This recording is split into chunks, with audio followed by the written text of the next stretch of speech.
जो हमें शुद्ध हवा देंगी, हम उसको वोट देंगे। लेकिन वो उनकी प्राथमिकता है ही नहीं। वो पहले हिंदू मुस्लिम में बटे हुए हैं, फिर वो जातियों में बटे हुए हैं, और फिर वो फ्रीबीज में बटे हुए हैं, फिर वो लाभार्थी भी हैं। उधर शाहीन बाग का प्रोटेस्ट चल रहा था और उधर अरविंद केजरीवाल हनुमान चालीसा गा रहे थे। इतनी हिंदुत्ववादी पार्टी बीजेपी है ना, उतनी अरविंद केजरीवाल है। हरियाणा में सबसे ज़्यादा बेरोजगारी थी, अग्निवीर का इशू था, कहाँ गए? गायब हो गए। थर्ड टाइम बीजेपी आ गई। महंगाई ऐसे ही एकदम चरम पे बढ़ रही है। महंगाई को कौन पूछ रहा है? इतने करोड़ लोग स्नान कर रहे हैं, तुम्हें महंगाई की पड़ी है। हर चीज़ पे ना एक चश्मा लगा हुआ है धर्म का, उसमें राजी है लोग। इस देश की राजनीतिक पार्टियां अपने अपने हिसाब से रेवड़ियाँ बांट के सत्ता में आना चाहती हैं। अच्छा, फंड कैसे इतना मैनिपुलेट कर पा रही है आम आदमी पार्टी? मीडिया में जो दिखाई देता है और जो धरातल पे इश्यूज होते हैं बिल्कुल अलग होते हैं। दिल्ली में जो चुनाव की बात चल रही है उसमें कांग्रेस की स्थिति आपको क्या समझ में आती है? कांग्रेस पार्टी के ताबूत में किसी ने आखिरी कील ठोकी है तो अरविंद केजरीवाल है। अरविंद ना बहुत समझदार कहूँगा, शातिर कहूँ, शातिर पॉलिटिशियन है, चतुर पॉलिटिशियन है। जब तक वो जेल में थे शराब घोटाले के आरोप में, उन्होंने इस्तीफा नहीं दिया। सब चिल्लाते रहे कि इस्तीफा दे अरविंद केजरीवाल, इस्तीफा नहीं दिया। एक मंच पे वो सभी नेता, इंडिया ब्लॉक की मैं बात कर रहा हूँ, और उस प्रेस कॉन्फ्रेंस से ठीक आधा घंटा पहले राहुल गांधी ने अजय माकन को फ़ोन किया। अजय माकन ने एक ट्वीट किया और ये कहा कि मैं कल बताऊंगा कि कैसे अरविंद केजरीवाल देश विरोधी है। क्या है वो डॉक्यूमेंट्री? अरविंद केजरीवाल अनब्रेकेबल है।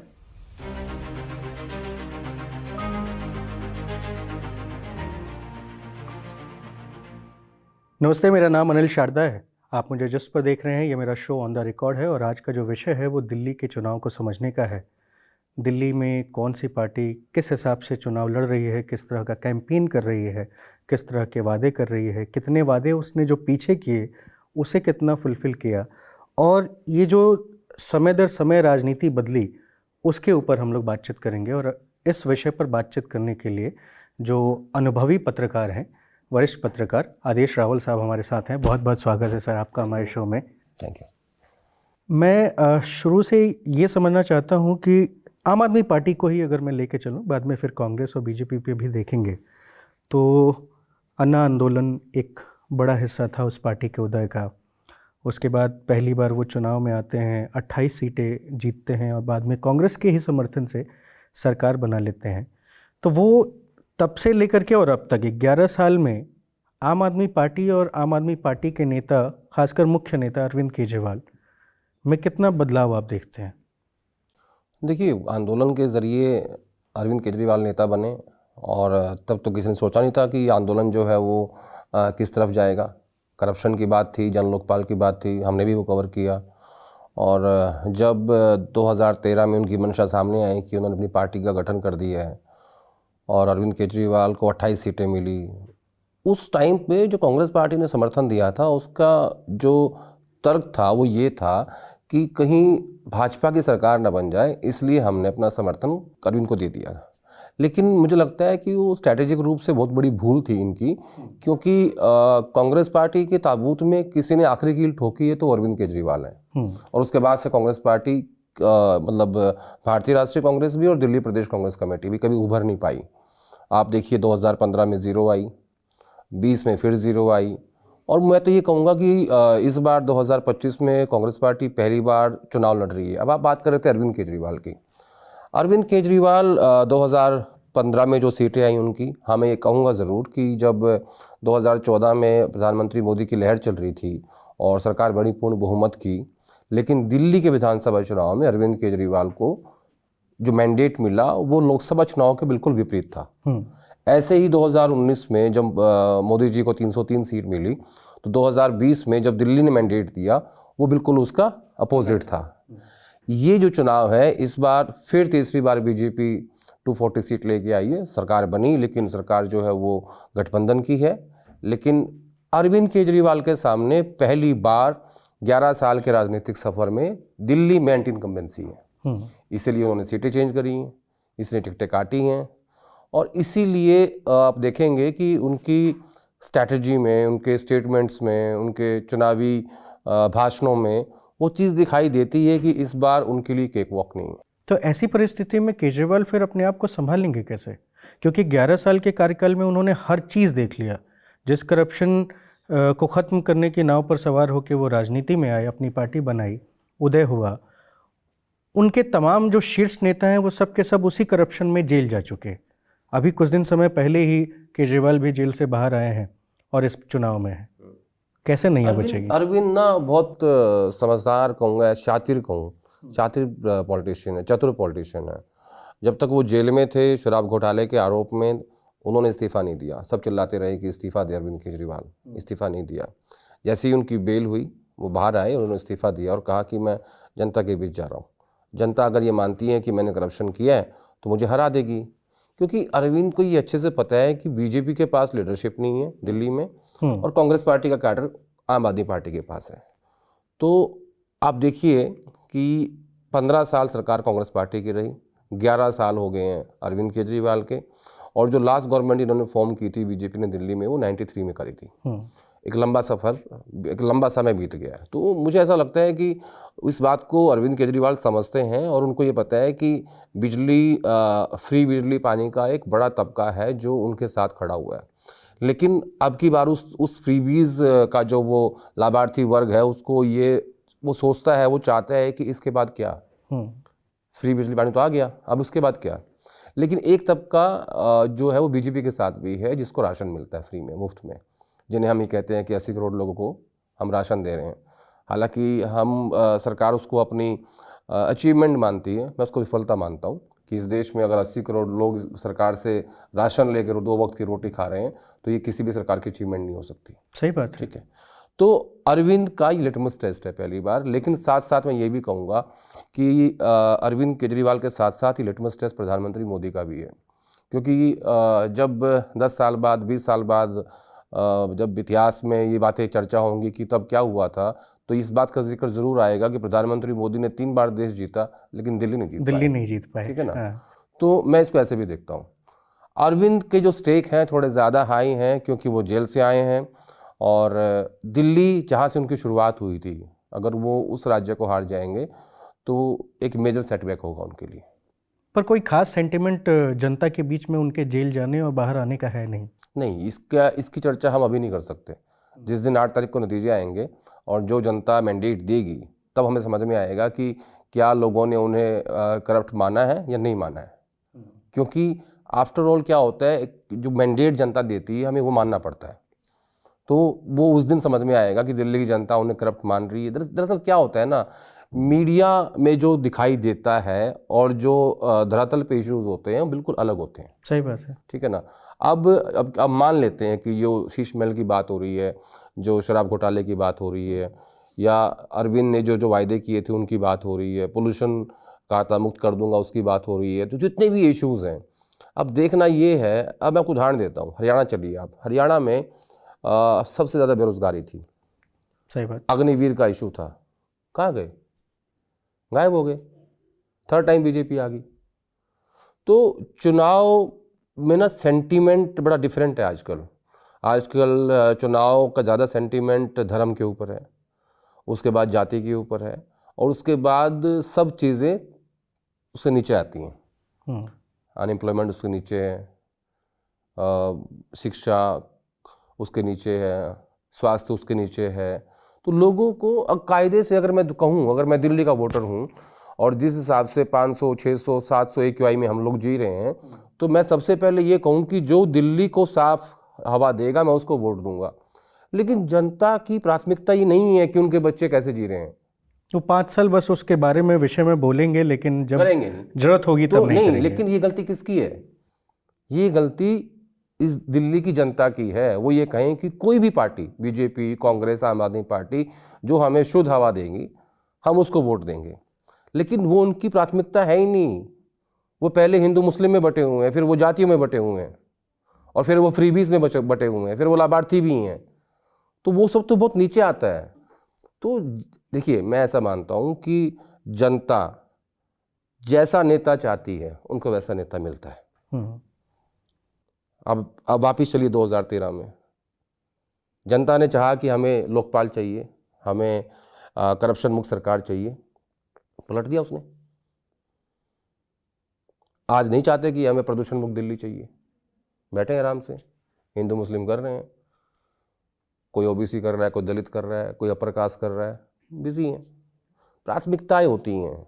ठीक है, ये आम पब्लिक का ध्येय हो सकता है, मानना हो सकता है, वो उसके आधार पे वोट दे रही है नहीं दे रही है, उनकी खुद की चॉइसेस हैं। नहीं, मैं उसी की बात कर रहा हूँ।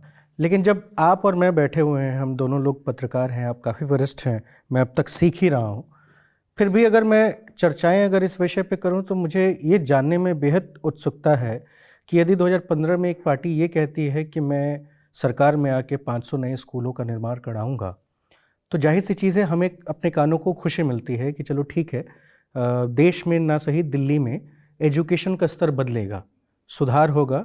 जो गरीब तबके के लोग हैं, जिन पूर्वांचलों के ऊपर लड़ाई चल रही है कि वहाँ से आने वाले लोग, हो सकता है रोहिंग्या भी हो सकते हैं, जैसा कि आपने संसद में देखा जेपी नड्डा साहब के ज़ुबान से, तो उन लोगों के लिए सरकारी शिक्षा, बेहतर शिक्षा, गुणवत्तापूर्ण शिक्षा बेहद ज़रूरी है। लेकिन बने कितने? मात्र 39 स्कूल बने हैं साहब। ऐसी परिस्थिति में जब केजरीवाल बार बार अपने आप को कट्टर ईमानदार जैसी उपाधि से नवाजते हैं, क्या आपको सही लगता है कि ऐसे इंसान वो अब रह भी गए हैं? नहीं, देखिए, अभी वो एक परिपक्व पॉलिटिशियन हैं जो बाकी पॉलिटिशियन जैसे हैं, जो दूसरी पार्टियों के हैं। मैं आपको एक उदाहरण देता हूँ। कोई आपके घर पे आए, वो चोरी कर ले, करेगा, चोर था। कोई आपके घर पे आए, कहे कि मैं संत हूँ, और फिर चोरी कर जाए, तो आपको तकलीफ होगी। चोर चोरी करेगा, तकलीफ नहीं होगी। संत करेगा तो तकलीफ होगी। ये वो संत थे? ठीक है, नहीं, मैं ये नहीं कह रहा हूँ। मैं ये कह रहा हूँ कि अरविंद ने जिस हिसाब की राजनीति शुरू की थी, जो वो लेके आए थे, वो उससे पलट गए पूरे का पूरा। उन्होंने कहा कि मैं वीआईपी कल्चर के खिलाफ हूँ और मैं चलूँगा वैगनार गाड़ी में। आज वो एमजी हेक्टर में चलते हैं, एमजी ग्लोस्टर में चलते हैं, जो कि 55 लाख की गाड़ी है, और एक चलती है उनके साथ लेक्सस, जो पंजाब गवर्नमेंट की है, और 6-7 मेरे हिसाब से इनोवा चलती हैं। तो पंजाब गवर्नमेंट दिल्ली गवर्नमेंट को ऐसे कैसे दे रही है? सरकार है, पार्टी के मुखिया हैं वो तो कुछ ज़्यादा बड़ी बात नहीं है। दूसरा, शीला जी के साथ चलती थी एक ग्रैंड विटारा, एक जिप्सी आगे एक जिप्सी पीछे, जो मैंने खुद देखी हुई है। फिर उन्होंने कहा कि मैं घर नहीं लूँगा। डॉक्टर मनमोहन सिंह जिस घर में रहते थे अभी तक, जहाँ उनकी पत्नी रहती हैं, ये घर था शीला जी का जब वो मुख्यमंत्री थी। अब बीजेपी जो बोल रही है शीश महल कि 45 करोड़ रुपए खर्च कर दिए, वो उनका घर है। ठीक है, तो अरविंद ने जब वो आंदोलन कर रहे थे और उस वक्त जो कहा, और इन पिछले 11 सालों में उस सबको उल्टा कर दिया।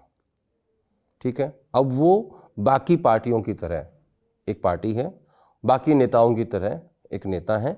ठीक है, जिनसे वो मुझे लगता है वो खुद भी चाहते होंगे कि लोग उस दौर को भूल जाएं और मुझे एक पॉलिटिशियन मान लें, मैं भी एक परिपक्व पॉलिटिशियन हूँ, सिस्टम का हिस्सा और मुझसे कुछ एक्सपेक्ट मत करना, जैसे बाकी उसे नहीं करते मुझसे ही मत करना, मुझे भी उस लीड में ले लो। तो उस तरह का मामला है अभी। तो उसमें कहाँ कुछ है? अगर कोई एक्सपेक्ट कर रहा है, देखिए तकलीफ कहाँ होती है किसी भी व्यक्ति को, जब आप उम्मीद करते हो। अगर आप उम्मीद ना करो तो आपको तकलीफ नहीं होगी, चाहे आप किसी संबंध में हैं, चाहे आप सरकार से उम्मीद कर रहे हैं, चाहे अपने बॉस से उम्मीद कर रहे हैं कि मेरी सैलरी बढ़ेगी। ठीक है, जहाँ भी आपको लगेगा कि आपकी उम्मीदें बढ़ी, वहीं आपको तकलीफ होगी। तो जनता को जो है ना, उस हिसाब से सोचना चाहिए। हम जब राजनीति की बात कर रहे होते हैं तो ये भी सोचते हैं, एक मंच पे वो सभी नेता, इंडिया ब्लॉक की मैं बात कर रहा हूँ, कि वो खड़े हो रहे हैं, एक दूसरे के साथ गलबैयाँ कर रहे हैं, मेल मिलाप सब चीज़ चल रहा है, और कट टू दिल्ली का चुनाव, एक दूसरे के ऊपर इतने लांछन लगा रहे हैं। ये कितना मतलब सिंपल होता है? क्या वो आम जनता को एकदम बेवकूफ़ समझ के बैठ चुके हैं? नहीं, ऐसा नहीं है। देखिए, ये दो अलग सवाल हैं, और इसकी शुरुआत मैं करता हूँ इंडिया अलायंस के गठन से। राहुल गांधी को ये बात पता था कि जब कांग्रेस पार्टी इस अलायंस का गठन करेगी तो वो हो नहीं पाएगा, क्योंकि उनकी छतरी के नीचे सब कंफर्टेबल नहीं है। तो नीतीश कुमार को चुना गया। नीतीश कुमार सबके पास गए और उन्होंने इंडिया अलायंस का गठन कर दिया। उसका मकसद था कि किसी भी तरीके से बीजेपी को हराना है, प्रधानमंत्री मोदी को रोकना है। अब जो 400 पार का नारा था वो तो रोक दिया, पूर्ण बहुमत से रोक दिया, लेकिन सरकार उनकी फिर भी बन गई। इंडिया अलायंस के गठन के समय किसी ने भी वादा नहीं किया था कि विधानसभा चुनाव में भी समझौता होगा, ऐसा कोई बात नहीं हुई थी। उसका मकसद 2024 का लोकसभा चुनाव था, जो कि पूरा हो चुका है। अब मैं आता हूं कि दिल्ली चुनाव को लेकर जो आपने बात करी, दिल्ली चुनाव में क्या हुआ, अजय माकन ने एक ट्वीट किया और ये कहा कि मैं कल बताऊंगा कि कैसे अरविंद केजरीवाल देश विरोधी हैं। और उस प्रेस कॉन्फ्रेंस से ठीक आधा घंटा पहले राहुल गांधी ने अजय माकन को फ़ोन किया और उसको रुकवा दिया गया। वो इसलिए रुकवाया क्योंकि इंडिया अलायंस के कई सारे सहयोगियों ने राहुल गांधी को फ़ोन करके ये कहा कि आप एलओपी हैं, सबसे बड़ी पार्टी कांग्रेस है, वो हमारे सहयोगी थे 6 महीने पहले तक, अभी भी हैं औपचारिक रूप से, आधिकारिक रूप से, और हमें एक पार्टी के मुखिया और एक पूर्व मुख्यमंत्री के खिलाफ ऐसी भाषा का इस्तेमाल नहीं करना चाहिए। राहुल गांधी ने उनकी बात मानी, लेकिन उस प्रेस कॉन्फ्रेंस के स्थगित होने के बाद उन्हीं नेताओं ने, ममता बनर्जी, शरद पवार, उद्धव ठाकरे, अखिलेश यादव ने अपना समर्थन आम आदमी पार्टी को दे दिया। हाँ। ठीक है, जबकि इन चारों पार्टियों का दिल्ली में कोई वोट नहीं है। ठीक है, सिंबॉलिक रूप से कर दिया आपने। जब राहुल गांधी ने इनकी बात मान ली थी और वो प्रेस कॉन्फ्रेंस रुकवा दी थी, तो इंडिया अलायंस के बाकी सहयोगियों को न्यूट्रल लेना चाहिए था। इस बात से फिर कांग्रेस को आपत्ति हुई, और जब पहली रैली सीलमपुर में हुई राहुल गांधी की, तो उनके निशाने पर अरविंद केजरीवाल थे। ये है इसके पीछे का जो बातचीत हुई, क्या हुआ, उसके पीछे क्या हुआ। तो कुल मिला के मैं ये कहूँगा कि अगर इंडिया अलायंस के लोग न्यूट्रल रहते तो मुझे लगता है कि कांग्रेस थोड़ी सी शर्म करती, गठबंधन की एक लिहाज करती, आंखों की शर्म करती कि नहीं यार, ये हमारे सहयोगी रहे हैं। तो कहीं ना कहीं इंडिया ब्लॉक भी स्ट्रांग है नहीं उस तरीके से, जैसा उसका मकसद पूरा हो चुका है ना। जिस चीज़ का मकसद ही पूरा हो गया है, तो वो स्ट्रॉन्ग हो, वो कमज़ोर हो, कोई फर्क नहीं पड़ता इस बात से। राहुल गांधी ने कोशिश की थी हरियाणा के चुनाव में, उन्होंने कहा कि हम आपको 6 सीट दे देंगे, लेकिन राहुल गांधी की एक स्टाइल ये है कि जब भी वो कोई बात कहते हैं तो कहते हैं कि ठीक है, हरियाणा प्रदेश कांग्रेस कमेटी इस बात का फैसला कर ले। उन लोगों ने सीट दी नहीं, तो वो मामला बन नहीं पाया। तो उसके पीछे का तर्क ये था कि राहुल गांधी का ये कहना था कि क्योंकि मैं एलओपी हूँ, और मैं एलओपी सिर्फ कांग्रेस पार्टी का नहीं हूँ, पूरे समूचे विपक्ष का हूँ, तो हम सबको साथ लेके चलेंगे। वो नहीं हो पाया। तो जब वहाँ अलायंस नहीं हुआ तो दिल्ली में अलायंस नहीं हो सकता था। हालांकि शुरुआत में कोशिश हुई थी, अरविंद केजरीवाल ने जब जिस दिन ट्वीट किया कि हम समझौता नहीं करेंगे किसी से भी, उस दिन वो बात खत्म होगी। तो इसमें ना पूरी गलती कांग्रेस पार्टी की है, ना पूरी गलती अरविंद केजरीवाल की है, और ना पूरी गलती सहयोगियों की है। लैक ऑफ कोऑर्डिनेशन है। दिल्ली में जो चुनाव की बात चल रही है, उसमें कांग्रेस की स्थिति आपको क्या समझ में आती है? क्या कांग्रेस उतनी मजबूत रूप से इस बार चुनाव में लड़ पा रही है? क्या लगता है कि कुछ सीटें भी लेके आ सकती है? पिछले 2 बार के विधानसभा चुनाव को जब मैं देखता हूँ और कंपैरिजन करता हूँ, तो मुझे लगता है कि इस बार कांग्रेस पार्टी बहुत अच्छा चुनाव लड़ रही है। उन्होंने एक बज़ क्रिएट कर दिया है। आज चर्चा है कांग्रेस पार्टी की, आज इस बात को लेकर बात हो रही है कि कांग्रेस चुनाव लड़ रही है। मुकाबला त्रिकोणीय भी हो सकता है। ठीक है, देखिए, मेरी दिल्ली को लेकर एक बड़ी साफ साफ समझ है। अगर कांग्रेस पार्टी का वोट शेयर बढ़ेगा या उसकी सीटें बढ़ेंगी, तो वो सीधा सीधा नुकसान आम आदमी पार्टी का होगा, और वो फ़ायदा बीजेपी को जाएगा। इसमें कहीं किसी को अगर ये बात समझ में नहीं आ रही है, तो मुझे लगता है कि उन्हें अपनी राजनीतिक समझ को ठीक करना चाहिए। सिंपल है, क्योंकि कांग्रेस पार्टी का सारा जो गरीब वोटर था वो आज आम आदमी पार्टी के पास है, पूरा का पूरा, और कांग्रेस पार्टी 0 पे है। जैसे ही कांग्रेस बढ़ेगी, आम आदमी पार्टी नीचे आएगी, और जो बीजेपी 35-36% वोट शेयर पे रहती है वो ऊपर जाएगी। सिंपल गेम है ये। अरविंद केजरीवाल ने क्यों कहा ऐसा कि कांग्रेस और बीजेपी दोनों मिल गए हैं? क्योंकि वो ये संदेश देना चाहते हैं दिल्ली की माइनॉरिटी वोट्स को कि सिर्फ मैं हूँ जो बीजेपी को हरा सकता है, आप मुझे ही वोट देना। उधर कांग्रेस पार्टी बैंक कर रही है मुस्लिम प्लस दलित वोटर के ऊपर, जो राहुल गांधी बार बार बाबा साहब अम्बेडकर की बात कर रहे हैं और नीली टी शर्ट पहन के प्रोटेस्ट करते हैं पार्लियामेंट के अंदर या पार्लियामेंट के बाहर। महाराष्ट्र में एक दलित लड़के की मृत्यु हुई, वहाँ वो गए वही ब्लू टी शर्ट पहन के। तो कांग्रेस पार्टी सीधा सीधा गेम कर, उसका सीधी राजनीति है मुस्लिम और दलित। अरविंद को चाहिए माइनॉरिटी वोट्स, जो उसको अभी तक मिल नहीं रहा है। कैसे कैसे कह सकते हैं ये बात अभी? क्योंकि 2020 में शाहीन बाग का जब मुद्दा चल रहा था, अरविंद केजरीवाल वहाँ गए नहीं थे, एक बार भी नहीं गए, और वो बहुत बड़ा प्रोटेस्ट था, बहुत लेकिन बाहरी समर्थन तो दे ही रहे थे लोग। नहीं, उधर शाहीन बाग का प्रोटेस्ट चल रहा था और उधर अरविंद केजरीवाल हनुमान चालीसा गा रहे थे दिल्ली चुनाव के बीच में। जितनी हिंदुत्ववादी पार्टी बीजेपी है ना, उतनी अरविंद केजरीवाल है। वो दिखाते हैं कि उन्हें मुस्लिम वोट चाहिए, लेकिन वो जानते हैं कि हिंदुत्व के बिना, हिंदू वोटर के बिना राजनीति नहीं हो सकती। उनको अच्छे से पता है और वो अपने करीबी लोगों को ये बात कहते भी हैं। हम्म, तो अरविंद को लगता है कि मैं मुसलमानों की बात किए बगैर उनका वोट ले लूं। ये डिफरेंस है कांग्रेस में और अरविंद में। और ये कैसे संभव हो सकता है? इसके लिए मतलब क्या इसलिए राजनीतिक ये संभव इसलिए हो सकता है कि अगर जनता ये मान ले कि मुसलमान ये मान ले कि कांग्रेस और बीजेपी मिल गए हैं हराने के लिए आम आदमी पार्टी को, संभव हो जाएगा। मुसलमान उसको वोट देगा जो बीजेपी को हराएगा। इसमें कोई रॉकेट साइंस नहीं है ना। तो अरविंद बार बार ये बात इसलिए कह रहे हैं। तो अरविंद के ये बात कहने से अगर आप ये देखिए कि अगर अरविंद ये तय कर चुके हैं और ये समझाने की कोशिश कर रहे हैं कि वही इकलौते हैं जो बीजेपी को हरा सकते हैं, तो इसमें सबसे ज़्यादा दिक्कत तो कांग्रेस जैसी पार्टियों के लिए होनी चाहिए ना, जो इतनी बड़ी पार्टी होने के बाद भी, इतने बड़े बड़े नेताओं के होने के बाद भी ये अब जनता के बीच में सेट नहीं कर पा रहे हैं कि वो काबिल हैं कि बीजेपी को हरा सके। नहीं नहीं नहीं, ऐसा नहीं है। बीजेपी को वो तब हराएंगे जब उनके पास अपना कार्डर वापस आएगा। बात समझ रहे हो? और वो कार्डर का है आम आदमी पार्टी के पास। पहले तो ना आपका एक बेस प्राइस होता है, उस बेस प्राइस के बाद आप बार्गेन करते हो। आज कांग्रेस पार्टी के पास दिल्ली में बेस प्राइस ही नहीं है, बार्गेन तो बात की बात है ना। तो इस बार क्या हुआ, पंजाब, दिल्ली और गुजरात के नेताओं ने राहुल गांधी से बात करी। उन्होंने कहा कि देखिए, हमारा जो दुश्मन है राजनीतिक रूप से वो बीजेपी है, वो सबको पता है। लड़ाई हमारी सीधी होती है, उनसे होती है और यहाँ होती है, ठीक है, चलता रहता है वो सब। कभी वो जीतते हैं, कभी हम जीतते हैं, कभी वो हारते हैं, कभी हम हारते हैं, सब ठीक है, नॉर्मल है। लेकिन जिन जिन राज्यों में रीजनल पार्टीज पनपी हैं, उन सब के पास कांग्रेस पार्टी का वोट शेयर है, वोट बैंक है।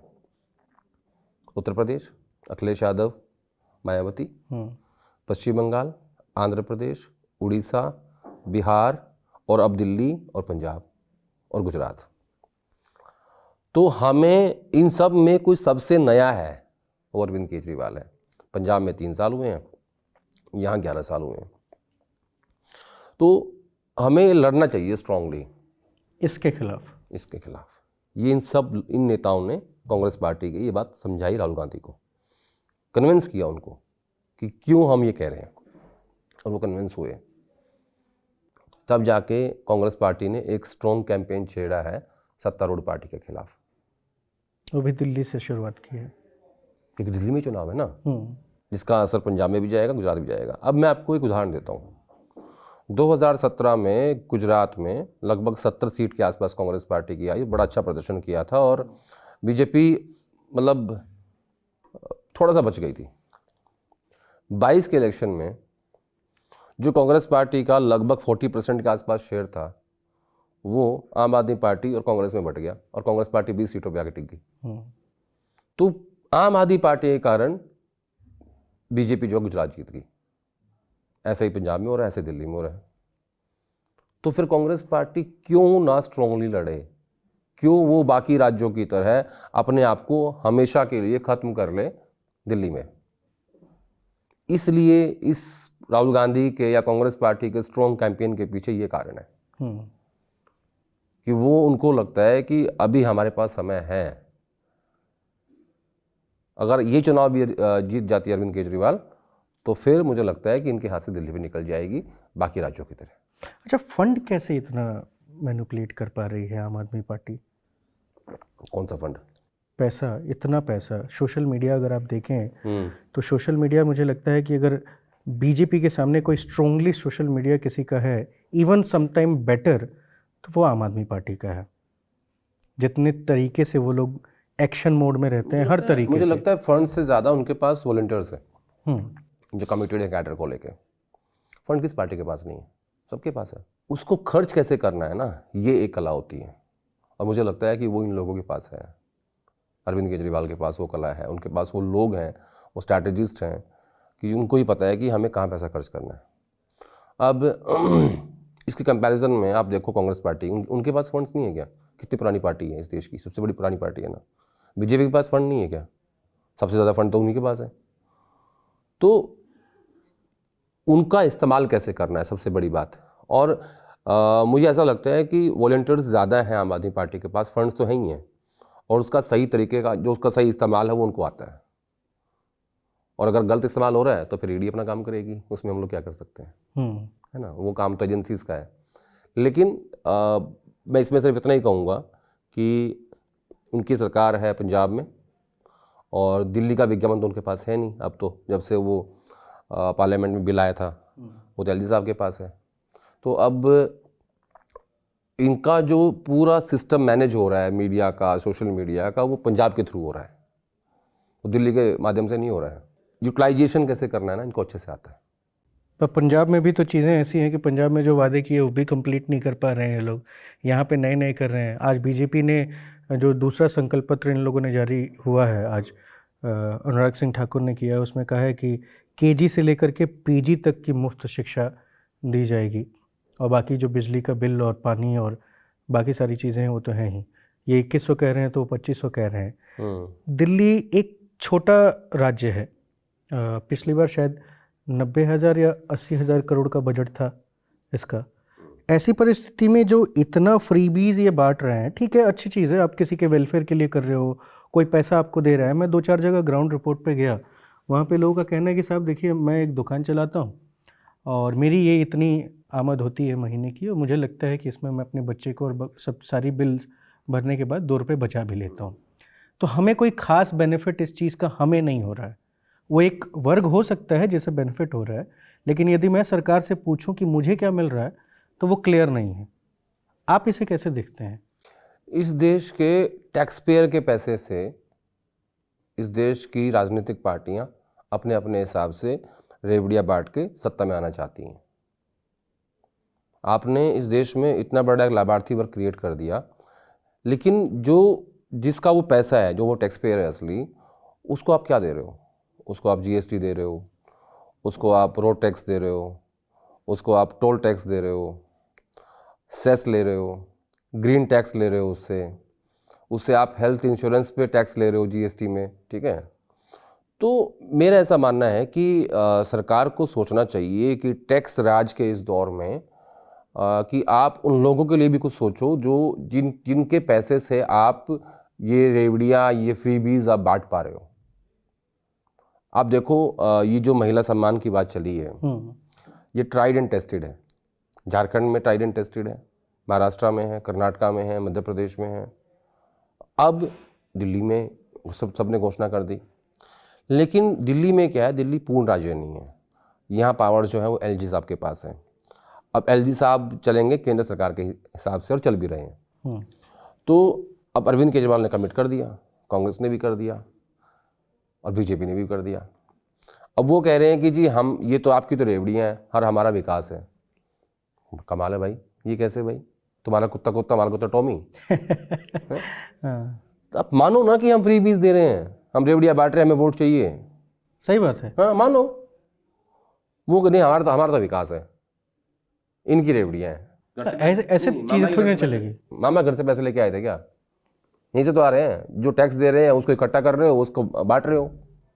ये ना एक बड़ा खराब सा ट्रेंड शुरू हुआ है हिंदुस्तान की राजनीति में, और कोई भी सरकार ये हिम्मत नहीं दिखा पाएगी कि हम फ्रीबीज रोक देंगे, चाहे आप हमें वोट दो या ना दो। और ये ट्रेंड बढ़ता जा रहा है। जो हमारे हालात हैं इकोनॉमी के, जो जीडीपी के हालात हैं, और जो ब्याज दरें चल रही हैं आजकल, मैं चाहता हूं कि आप एक चीज़ इसमें जोड़ के जवाब दें। इस पूरे मसले को ना हम राष्ट्रीय स्तरीय रूप से अगर देखें, वहाँ पे कितना भारी नुकसान होगा। जो देश के आर्थिक हालात हैं, जो जीडीपी एस्टिमेट है, जो जहाँ रुपया खड़ा हुआ है $86, मतलब $1 इज इक्वल टू 86 रुपीज़, और जो रोज़गार के हालात हैं, जिस दिन हिंदू मुस्लिम से हटोगे ना, नीचे कुछ नज़र नहीं आएगा, ज़मीन खिसक चुकी है। और ऊपर से रेवड़ियाँ, फ्रीबीज, ये कहाँ जाएंगी? कहाँ से आएंगे इतना पैसे बताओ ना? कर्जे में डूबे पड़े हैं केंद्र सरकार भी और राज्य सरकारें भी। देखो क्या हाल है हिमाचल प्रदेश का। हम तो जी ओल्ड पेंशन लेके आएंगे। अरे पहले वर्कआउट करो, बिजली का बिल भरा नहीं जा क्या क्या क्या पॉसिबिलिटी है, क्या क्या संभावनाएं हैं, कितना कर सकते हैं, कितना नहीं कर सकते हैं। बस चुनाव जीतना है और कुछ भी वादा करना है, और जनता भी राजी है उसमें। प्लस वो पूरे भी नहीं हो पा मैं रहे हैं। बताता हूँ आपको, आप जाओ कहीं भी नोएडा में और कहो कि मुझे लेबर चाहिए, मिलेगी नहीं, और मिलेगी तो बहुत महंगी मिलेगी, क्योंकि ज़रूरत नहीं है ना। राशन आ रहे हैं, खाते में पैसे आ रहे हैं, कोई बुढ़ापा पेंशन ले रहा है, कोई महिला सम्मान योजना ले रहा है, तो ये सब कहाँ से आएगा भाई? और जितना ये बढ़ेगा, जो कि दिखता हुआ बढ़ता हो, दिख रहा है, साफ साफ दिख रहा है, उतना देश की जो आर्थिक स्थिति है उस पर संकट आ जाएगा। मैं इसको ऐसे देखता हूँ। महंगाई ऐसे ही एकदम चरम पे बढ़ रही है। महंगाई को कौन पूछ रहा है? इतने करोड़ लोग स्नान कर रहे हैं, तुम्हें महंगाई की पड़ी है। हर चीज पे ना एक चश्मा लगा हुआ है धर्म का, उसमें राजी है लोग, रहने दो, चलने दो। आगे बढ़ते हैं। दिल्ली में एक डॉक्यूमेंट्री बनी है आम आदमी पार्टी पे, मैं वो डॉक्यूमेंट्री देख रहा था तो मेरे भी बाइट है उसमें। हाँ, एक दो बाइट मैंने आपके देखे, कुछ और पत्रकारों के भी देखे। क्या है वो डॉक्यूमेंट्री? डॉक्यूमेंट्री वो दिखाना चाहते हैं कि अरविंद केजरीवाल अनब्रेकेबल है, तुम जितना मर्जी उस पर अत्याचार कर लो, उसका वो इतना मजबूत है कि कुछ नहीं होगा। आप कैसे पहुंच गए उसमें? मैं ऐसे पहुंच गया उसमें, मुझे किसी ने रिक्वेस्ट की कि सर हमें इंडिपेंडेंट वॉइस चाहिए कि आप कैसे देखते हैं इस पूरी घटना को। तो मैंने काफ़ी लंबा बोला था उसमें, बट जो जितना भी पार्ट उन्होंने यूज़ किया, बहुत कम पार्ट यूज़ किया। और उस डॉक्यूमेंट्री का थीम ये था कि गुजरात में जब अरविंद केजरीवाल ने, आम आदमी पार्टी ने अच्छा परफॉर्म किया, उसके बाद इनके पीछे एजेंसियां लग गई। उसका थीम ये था। बट उन्होंने मुझसे भी सवाल पूछा, ये मैंने जवाब भी दिया इसका। मैंने कहा मैं ऐसा नहीं मानता। मैं क्यों नहीं मानता ऐसा? क्योंकि मैं पहले बोल चुका हूँ आपसे 5 मिनट पहले, इसलिए मैं इसलिए नहीं मानता ऐसा कि गुजरात में तो आम आदमी पार्टी के कारण सरकार बनी है बीजेपी की, और गुजरात में तो जितना वोट शेयर आम आदमी पार्टी को मेरा सारा कांग्रेस का गया है।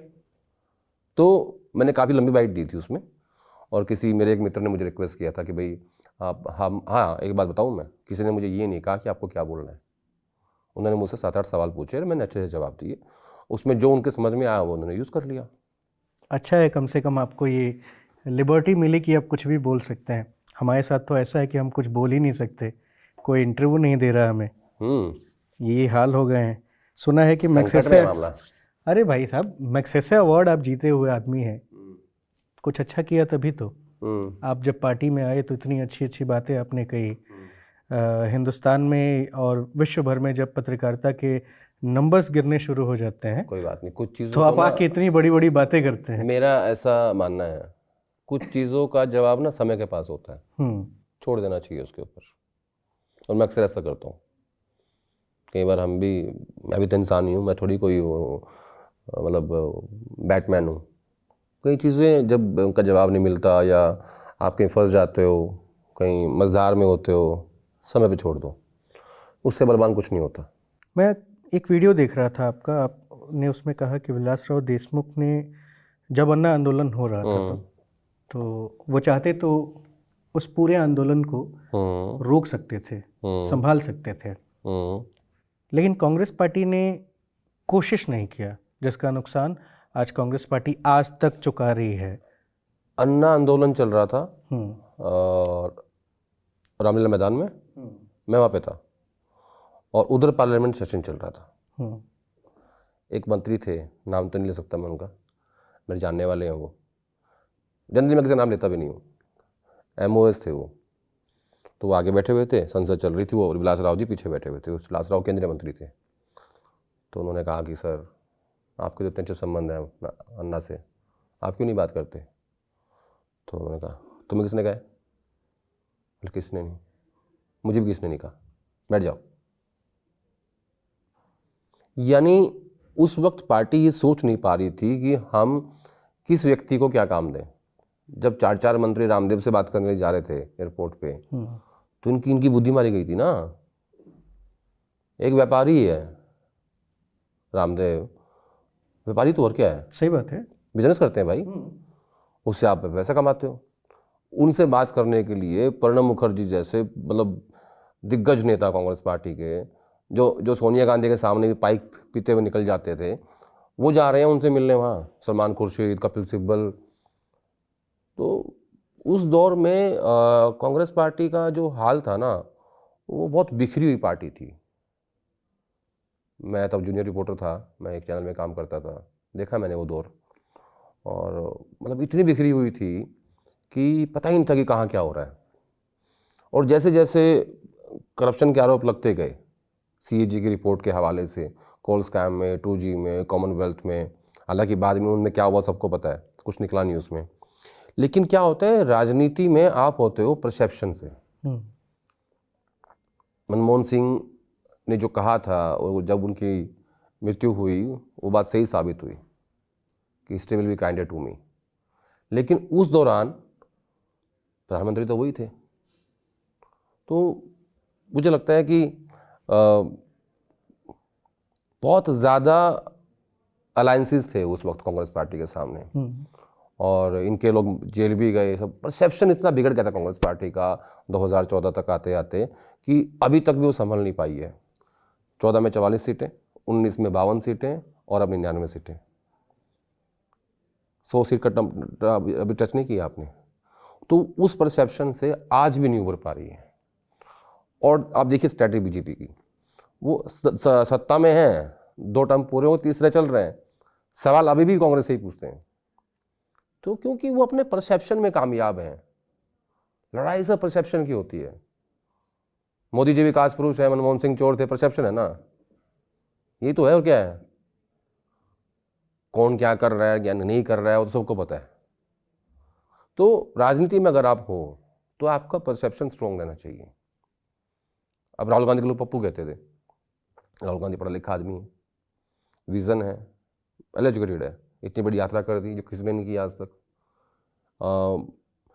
एक जो सबसे अच्छी बात मुझे लगती है राहुल गांधी की, जब 2019 में उन्होंने अध्यक्ष पद से इस्तीफा दिया, तो कई लोगों ने कहा कि वर्किंग कमेटी की मीटिंग चल रही थी, कई लोगों ने कहा कि नहीं आपको वापस बनना चाहिए।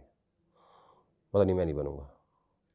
तो उन्होंने कहा कि आप लोग ये चाहते हो कि मैं कांग्रेस प्रेसिडेंट रहते हुए वोट के लिए सिर्फ हिंदुओं की बात करूं। बोले ये मुझसे नहीं होगा।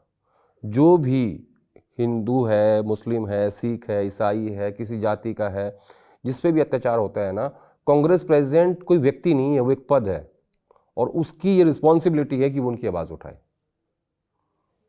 और वो आप लोग चाहोगे नहीं, क्योंकि आपको लगता है कि हिंदू में तो हिंदू वोट चाहिए। तो उन्होंने अध्यक्ष बनने से मना कर दिया सेकेंड टाइम। ये बात राहुल गांधी ने अब 5 साल बाद दोहराई सीलमपुर की रैली में। उन्होंने कहा कि, तब मुझे याद आई ये बात, जब उन्होंने, मतलब ये इस बात का जिक्र क्यों कर रहा हूँ, उन्होंने कहा कि इस देश में कहीं भी किसी भी जाति, किसी भी धर्म के लोगों पर अत्याचार होगा तो मैं वहाँ खड़ा मिलूंगा। ये बात मुझे 5 साल बाद याद आई, जो वो 19 में हुई थी, इसलिए इस बात का जिक्र कर रहा हूँ। तो ये राहुल गांधी के कहने से कांग्रेस की विचारधारा या कांग्रेस की राजनीति का जो पैटर्न है उसमें दिक्कतें नहीं आएंगी क्या, या उनके नेताओं में, क्या कि हमारा तो टारगेट खाली हिंदू वोट है, तो मिल कहाँ रहा है उनको? तो वो तो मिल नहीं रहा है, और दलित और मुसलमान। देखो, अगर बीजेपी की पिच पे कांग्रेस पार्टी खेलेगी, हार जाएगी। भाई धर्म में तो बीजेपी पीएचडी है, आप लोग तो भी ग्रेजुएट भी नहीं हुए। राहुल गांधी को 2 नेताओं ने, जो इस दुनिया में नहीं है अब, शरद यादव और सीताराम येचुरी, इन दोनों के साथ वो अक्सर बैठते थे। उन्होंने समझाया कि इस देश में जाति और गरीबी की क्या अहमियत है। राहुल गांधी ने तब से जाति की बात करनी शुरू करी। कास्ट सेंसस कहाँ से आया? यहीं से आया कि कास्ट सेंसस की, और कास्ट सेंसस के मुद्दे के कारण कांग्रेस पार्टी को काफ़ी फायदा भी हुआ इस लोकसभा चुनाव में। ओबीसी का वोट बैंक छिटका है बीजेपी से, इसलिए Rahul Gandhi SC ST OBC की बात करते हैं। उनको ये पता है कि आज अगर इस देश में मुस्लिम वोट के साथ एक जाति और जुड़ जाए जो कि दलित है, उसको अगर जोड़ दें तो 40% बैठता है, बहुत है 40%। तो बीजेपी की पिच पे ना खेलते हुए जाति की बात करी, और वही उसका ऑल्टरनेट है। अब क्योंकि 10 साल तो धर्म चल चुका है ना, कितना चलाओगे उसको? और सही बात है, किसी भी चीज़ की एक एज होती है ना, वो ख़राब हो जाएगी। अगर दूध रखा रहेगा उसको गर्म नहीं करोगे, फट जाएगा ना वो। ऐसे ही मुद्दे भी होते हैं राजनीतिक। आखिरी 2 सवाल और जैसा कि मतलब पिछली बार आम आदमी पार्टी को 62 सीटें आई, एक मजबूत पार्टी के रूप में थी, लेकिन इस बार के चुनाव में काफ़ी सारे विश्लेषकों का कहना है जो राजनीति को अच्छे से फॉलो कर रहे हैं कि 45, 50, 52, 55 जो सीटें हैं, इसको अगर ले लिया जाए तो पार्टी चल बसेगी, मतलब आ जाएगी सत्ता में। लेकिन फिर बीजेपी को कैसे रोका जाए? बीजेपी का भी तो कोशिश वही है कि 25-30 सीटें अगर आ जाती हैं तो इजीली बाकी चीज़ें तो हो ही जाएंगी। देखिए, अभी ना मेरा ऐसा मानना है कि अभी चुनाव सेटल नहीं हुआ है, क्योंकि अभी प्रधानमंत्री की रैली होंगी, योगी जी की रैली होंगी, वो मतलब भयंकर पोलराइज करेंगे कि वो हमेशा की तरह करते भी हैं। उधर अरविंद केजरीवाल अपनी हर रोज़ एक प्रेस कॉन्फ्रेंस कर रहे हैं, कांग्रेस लगी हुई है। आखिरी सप्ताह में जाके चुनाव सेटल होता है, और आखिरी सप्ताह के भी प्रचार रुकने के 2 दिन बाद वाले 2 दिन और 2 पहले वाले, ये जो 4 दिन होते हैं बहुत महत्वपूर्ण होते हैं। सबसे पहली बात, इलेक्शन अगर बाइपोलर होता है, कांग्रेस और बीजेपी और आम आदमी पार्टी में होता है, तो इसमें आम आदमी पार्टी को एज रहेगा, ऐसा मेरा मानना है। और इसीलिए 2 टर्म से बीजेपी हार रही है। जैसे ही इलेक्शन त्रिकोणीय हो जाएगा, वहाँ आम आदमी पार्टी फंस जाएगी। इसीलिए कांग्रेस पार्टी चुनाव लड़ रही है स्ट्रांगली, और इसलिए अरविंद केजरीवाल ये कह रहे हैं कि देखो जी दोनों मिल गए हैं जी, ये कारण है उसका। तब तो उनके पास ऑप्शन बचा नहीं है। देखो जनता क्या मैंडेट देगी। चलिए, शुक्रिया बातचीत करने के लिए सर, समय देने के लिए। Thank you so much.